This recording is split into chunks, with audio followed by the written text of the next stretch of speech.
Welcome to part 2 of my bike rebuild. I'm going to start off getting that centre gap filled above the engine. I put the throttle bodies in. They've been cleaned in petrol. E5 of course, only the best. I'm also going to get the plenum in, and I also think I need to get the battery box in as well at the same time. So I'm going to start off with the plenum because it actually backs up into the frame and you can't move it back any further. So it seems like the best place to start. So if you don't know what a plenum is, it's kind of like an airbox. It certainly replaces the airbox, but instead of it filtering air into the engine, it's a small chamber. Well, it's a small chamber on mine because it's got to be small to fit in my bike. But it's a small chamber where the air from the turbo evens out in like pressure and flow before it goes into the cylinder head.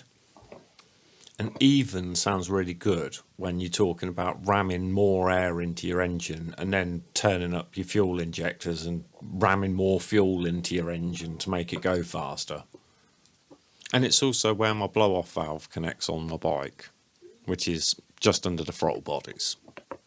Getting my blow-off valve on is a later job though, because I need to get all of the wiring loom and stuff in, because it just takes up more and more room that you just ain't got.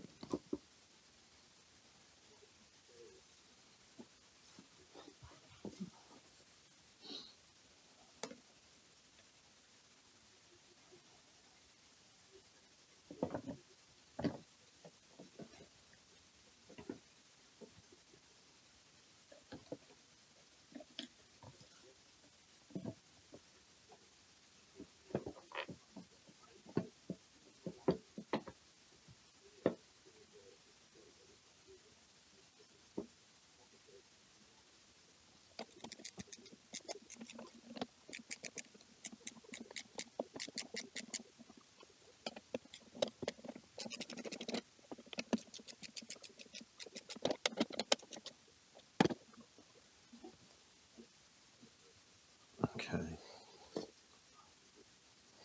Those tubes that you can see on the throttle bodies there, they're for the evap system, which I kind of wish I would have took them off while I had the chance, because I ended up capping them off, as you don't need an evap system on a turbo bike.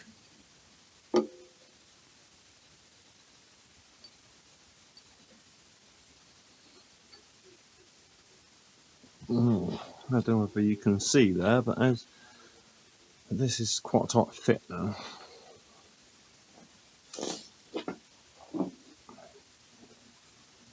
So perhaps I shouldn't have screwed the battery box in.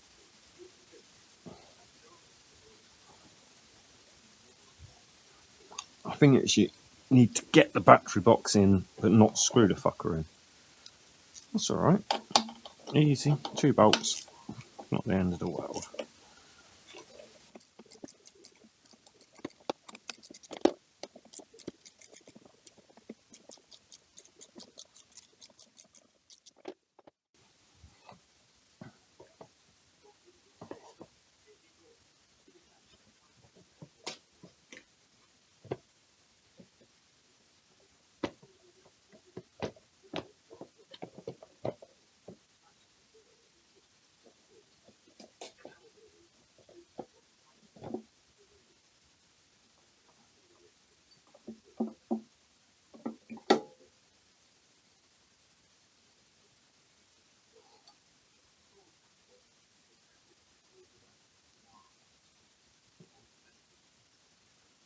This is tucking in.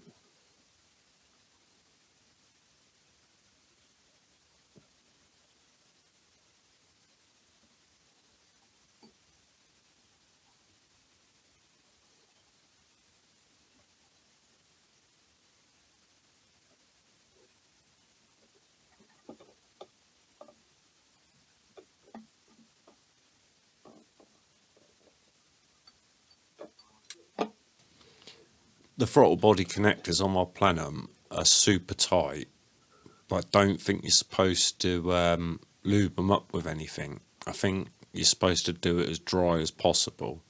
So you just kind of have to wiggle it really carefully and slowly. Try not to rip anything. Just wiggle it about until it gets in there. I guess you want 0 air leaks on all bikes, but turbo builds are less forgiving because of the amount of compressed air going through it. It forces its way out the air, like any gaps, quicker and easier, should we say. The hardest bit about this is the plenum actually rubs on the frame at the top. So as you're trying to get an angle that's a bit of a pain in the arse. Normally, I guess if you had the ways and means, it'd be easier if the plenum and the throttle bodies were in first, and then you put the engine against it. But although this is a bit of a pain in the arse way of doing it, I can't. It's less likely that I'm going to drop all of this on me and then lay on the floor going, "Oh boy, did I wish I had my mobile phone next to me right now." So now I've got the throttle body all the way down. It's just a case of doing up the 4 bolts on the compression clips. I don't know what the torque's supposed to be on this, nor would I have anything to accurately do up the torque at this tight a small angle. But I've got to do a compressor test on the whole of the intake system anyway, so I'll soon know if anything leaks out of it. So I'll nip them up.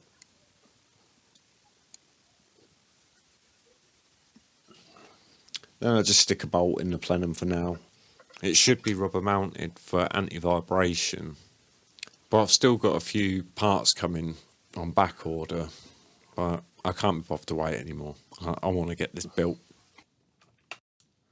Alright, cool. Well, that's them jobs done. Plenum's looking nice.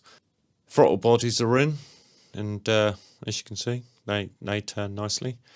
So that's it. All done for the day. Thanks for watching. I'll catch you in a bit.